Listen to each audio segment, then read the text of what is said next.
Alright folks, wagwan. So quick video today. So what we'll be talking about today is how often you should maintain your bike, and basically what are the things that you should be doing in order to maintain your bike. So basically, what is bike maintenance? So bike maintenance basically is checking the different working parts of the bike, to ensure that everything is working properly, right? That's basically what maintenance is. So basically things involved in maintenance is changing your oil, tightening your chain, lubricating your chain, checking your spark plug, checking your brakes, checking your brake fluid, and a couple other things that I will get into as well. So basically, as it regards to maintaining, once you buy a bike, you have to maintain it. I realize a lot of people, them buy a bike or them buy a vehicle and they don't maintain it. What I mean, them buy it and then just ride it till the chain start pop off, the wheels start pop off, the lights start pop off. Basically, you see me? You want to make sure that once you have a vehicle, you buy a vehicle, make sure so you maintain it, make sure so you check on the vehicle. You see me? I have some videos up. I'm going to link them in the description that can assist with some stuff that you want to learn. So like if you want to know if you change the oil, I have a video up. If you want to know to change your brake, I have a video up. If you want to know what oil you should use, I have a video up. So like those little things, I have videos up on them. All of these videos are kind of in playlists, so you can kind of go through and see what you like or what you need to know or what you want to know. Alright, so let's get into the maintenance. How often should you maintain your bike? Perform the maintenance on your bike as often as you actually ride. So for me now, I ride my bike every single day. Well, 5 days a week basically. 6 days a week. You can call it 7 days a week sometime as well. So let's say every day. So I ride to work, park, ride, come home, park. That's basically my riding history. In terms of maintenance now, because I ride every day, I check my bike every week. Every week I check my bike at least once a week. So for somebody who doesn't ride every day, let's say you ride 1 time, 2 times out of the week, I would still say check your bike every week, but certain in-depth maintenance things you don't have to do as often as I. So for me now, I change my oil every month. I don't use any fancy oil or nothing like that. I use basic oil in the bike. So because of that, I like to change it every month to basically keep everything nice and fresh. If you use fancy oil which costs more, then you really don't have to change your oil every month. Right? If you use, let's say, AMSOIL or Shell or so, you can actually change your oil every 2 months, every 2 to 3 months. It all depends on how often you ride the bike, as I said. For me now, if I use AMSOIL with my current riding habit, I would have changed the oil at least every 2.5, maybe 3 months. Maybe. These little bikes that we have here, they're high maintenance. High maintenance. You see, like the big bikes now, like your 600 and your 750 and your 650, those Japanese bikes, those brand bikes, those bikes would be quite low maintenance, because all you have to do is basically change your oil, tighten your chain, and you're pretty much good. These now, you have to check everything, because these bikes will vibrate, you will lose nuts and bolt, and all of them things they will go. So you have to check these bikes. So anyhow, somebody tell me say them a buy a bike to save money. Yes, me agree, but at the same time it's gonna cost you as well. So you have to take note of that. Don't just buy a bike and say, alright, put on the rest of money. No. Buy a bike and know say you have to buy gas, you have to buy brake pad, you have to buy oil, you have to think about maintenance, insurance, licensing and all of them things there. So now that we have the bike up on the main stand, which is that stand, don't pay no mind it bend. Anyways, so now that we have the bike up on that stand, we can check the oil level. So not every bike has a oil sight glass, but mine does. If yours does, then that's great. Other bikes, what you have to do is to take out the dipstick, which would normally be on the right side of the bike, the engine. Take out the dipstick and you would clean up the dipstick and put it back in. I'm gonna show you guys how to do that. Alright, so pull here. So this is called the dipstick. So you would take the dipstick out, wipe it off, basically clean it, and then you dip it back in the engine and take it out back. So how do you know that you have enough oil? So dipstick has a little bump on it right there. Yeah, once the oil is on the bump, then you're good. If it's below, like far below, then you're not good. Alright, so we check that, we see that the oil is good. We can also see the oil level from here. So once the bike is started, that's when you get the true oil level. So you start the bike, and what happens is the oil that's at the bottom of the engine that circulate and go all the way up in the engine. So once you start it, and if the level there half, if it's below this, the L, then that means you need more oil. You see me? If it's there near the H or the high or in between, that means you're good. So if it's there below, then you know you top up and so forth. And routine maintenance, oil change. I do my oil change every month. You should do yours depending on how often you ride and what type of oil you use. I use regular Chevron and I change my oil every month because I ride every day. If I didn't ride every day, if I rode like maybe twice, 3 times a week, would I still change my oil every month. So just to make sure that everything is kept fresh. So to do an oil change, I have videos on the channel. Basically you pull the oil bung, which is right there, pull that, drain out the oil, pour in back fresh oil. These engines normally take a quart, at least 1 quart. If you have a 150, it's at least a quart. And I have a video up when we go more in depth on how much oil should go in each engine, so just watch that video and you'll know. Next up we have the chain. So if you look at my bike, you can see where the chain has a little belly, which means that the chain has been neglected. I'm not proud to say this, but I haven't touched this chain in about 2 weeks. You want to make sure you check your chain every month. This is, look at this, this is terrible. Don't do this. Do not do this, guys. So tighten your chain at least every single week. Check and tighten your chain. You know, check. You see this now where this is kind of deformed. You want to make sure this happens because the chain is not properly cleaned and lubricated. So you want to make sure it's properly cleaned and lubricated, and then the links will free up and everything will spin nice. Next up in your routine maintenance, you want to check your tires. So spin your wheel and check your tires. Make sure you're not seeing no nail, you're not seeing no abnormal wear or anything like that, right? If you see where you have a bald spot in the middle, it could mean that your tire may be low on air pressure or whatever. You want to make sure you have the correct air pressure. That will make sure the tire wear correctly. Another important thing that you should also check are these things right here. Every one of them. These engine bolts and the ones, these are engine bolts. These ones, want to make sure over time you just draw upon them and make sure them tight. These are every bolt that you see on the bike. You want to make sure over time you take a little time and just check them over to make sure all of them good, because over time these will loosen up. If you don't use any Loctite, then definitely check them. If you use Loctite on them, then you don't really have to check them, but I would recommend checking them as well. Next up we have the brakes. So these are very crucial, very important things, vital to stopping.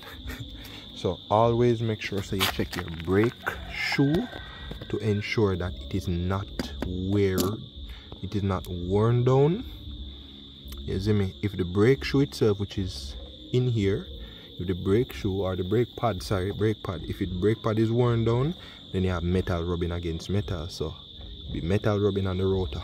That's not good. That's no stopping power, and it basically eats up your rotor. So check both front and back brakes and make sure that you have enough meat between the actual metal on the brake and the actual brake pad itself.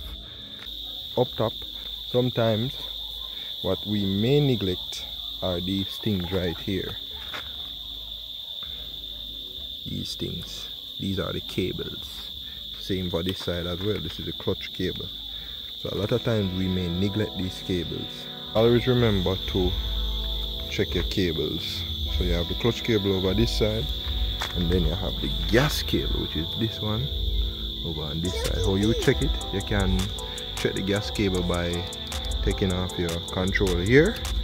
Check it. Clutch cable, easy. You just take it out through here. So you draw the cable and take it out through here, and you check the cables. Also, you want to lubricate the cables. If you have like WD-40 or any of the grease, because any of the oil or so, you can throw it down in the cable, make it run down.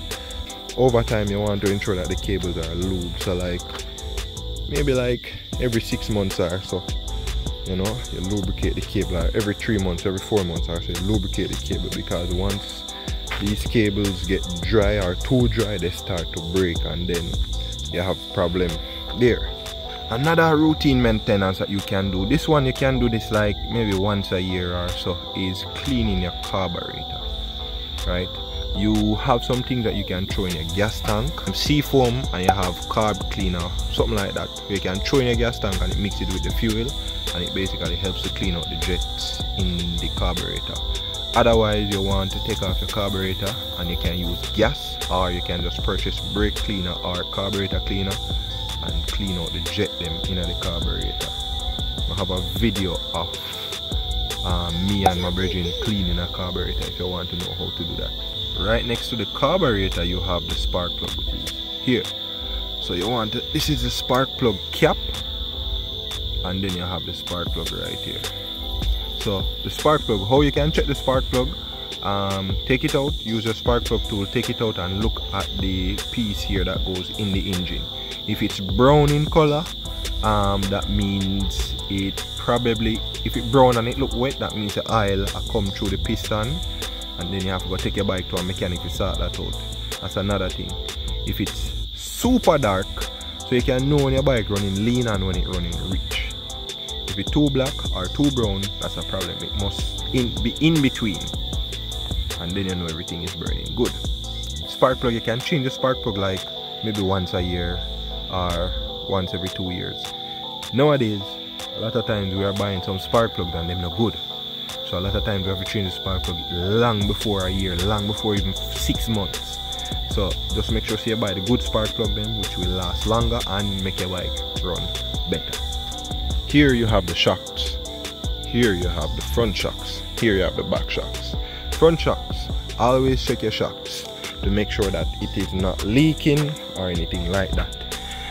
You will probably know if your shock is leaking because you'll see fluid gathering here and it come down. Sometimes you might not know, you might have to push this up, which is the shocks cover, push it up and check the outside of the shock here. You'll see if it look oily, then you know your shocks are leak, and basically you'll need to think about changing your shock seal and also changing your shocks oil or fluid. How to know when to change all of that, or how to know if you need to change your shocks or shocks fluid. A lot of time the bike will give you a little, we call it boomy ride. So the shocks would feel soft and it not feel like it do what it need to do basically. It's not absorbing anything. So at that point you should check. A matter of fact, you should check before. But that's something that I would do like every couple months, not really every month thing. Next up, you have bearings. The bearings sit in hubs. So you have the back bearings that sit in the hub back here, and then the front, same with the front bearings. So how to know when your bearings are going? When you're riding, this is something that you feel when you're riding. When you're riding and the wheel feel like it go left and right, or it not feel like, especially when you go in a corner, you'll feel it. It feel loose. It just has this loose type of feeling, and the wheel feel like it go one direction and the bike go another one. At that point you can check your bearings. In Jamaica we ride on very bad roads, so a lot of times we change bearings very often, more than we should. How to know if your bearings is going? Quick thing to do, you hold the wheel like this and you rock it from left to right. So you rock it like so. Well, you can't see how me I rock it, but you rock it left to right like this. Left, right, left, right. If you can feel the play, a lot of times when the bearings are go, you can feel the literal play, like the wheel itself and move. So you'll know directly, say yes, one of the bearings are go. Other times you'll hear sounds in the wheel and you'll know that bearings need to change. The swing arm can also be involved in this, because the swing arm have bushings, kind of like bearings. You can know if your swing arm bushings are going. It's the same feel like with the back wheel. You'll feel the back end feel kind of loose. So at that point, you can know. Hold some part of the wheel and rock the whole swing arm. This is the swing arm. If you have play in left and right, then you know, say, you'll need swing arm bushings. I failed to mention the neck bearings or the neck fittings. So you want to check these to ensure that everything is tightened up and that none of your bearings are going. A lot of times when you're riding, you'll feel the neck have this loose type of feeling. It could mean that the neck itself needs to be tightened, or you need to check the neck bearings. So in order to tighten the neck, you'll need to first loosen the nut, and under the bridge itself you will see some adjusters. So you'll have to adjust those first, tighten them, and then you tighten the big nut on top. On these bikes, the electrical system runs through what is called a wire loom. So you can't see it good on that side, but let's go over here. So this is what runs the wire loom, and it runs from the headlight. All the wires are in the headlight, and it runs all the way through the bike. Now, over time, a lot of time, what happens is water corrode the wire loom, because these wires are basically nothing. Them just thin. Water will corrode the wire loom. So over time, what you want to do is basically make sure that, you know, you spray some fluid, like some WD-40, something like that, and just try to clean up around the wire loom, and then place it. Take off the gas tank and clean off any dirt, because dirt causes corrosion as well. You want to make sure, so over time, you take off your tank, take off your seat, clean up under there, because I can tell you there will be a lot of dirt under there, and get all of that out. Bolts, once again, ensure bolts are tightened down properly. All of these use screws underneath them, make sure they are tightened down. That's all a part of routine maintenance. There are a lot more things you can do, you should do as well, in terms of greasing, like the bolt here, that's your main stand, greasing that. I covered as much as I can. Another thing to do is basically a quality check of the bike. So what I mean by a quality check, I mean put in your key in the bike, you check your certain operations of the bike. You want to check the starter, make sure it work. Check your horn, make sure your horn work. Check your indicators, check your high beam, low beam. You check all of those basic things. Check indicators, make sure that everything is working, because this way it helps you to identify any problem or any possible problem, and then you say, all right, the indicator here, this, you know, this look away, I want to change this, and you know, it helps you to identify those things before the police identifies them for you. So it's good to stay ahead. Bolts, these are muffler head bolts, make sure that those are tightened down. Now guys, I'm gonna wrap up this video. Look at the sky, oh my god, that's so beautiful. Well, it was more beautiful yesterday, but it's getting there today, you know. But anyways guys, if I missed anything, just leave it in the comment. The comment section is for you guys to share knowledge, encourage others, and help out others. You see me? If I miss anything, just leave it in the comment section, make somebody else know about something else. Enough respect, thanks for watching. I hope you found this video quite educational. Hope this helps out the new riders and even the long time riders, because as long time riders, a lot of times we forget to do certain things that, you know, we should be doing. So bless upon yourself guys, love and respect, and I'm out.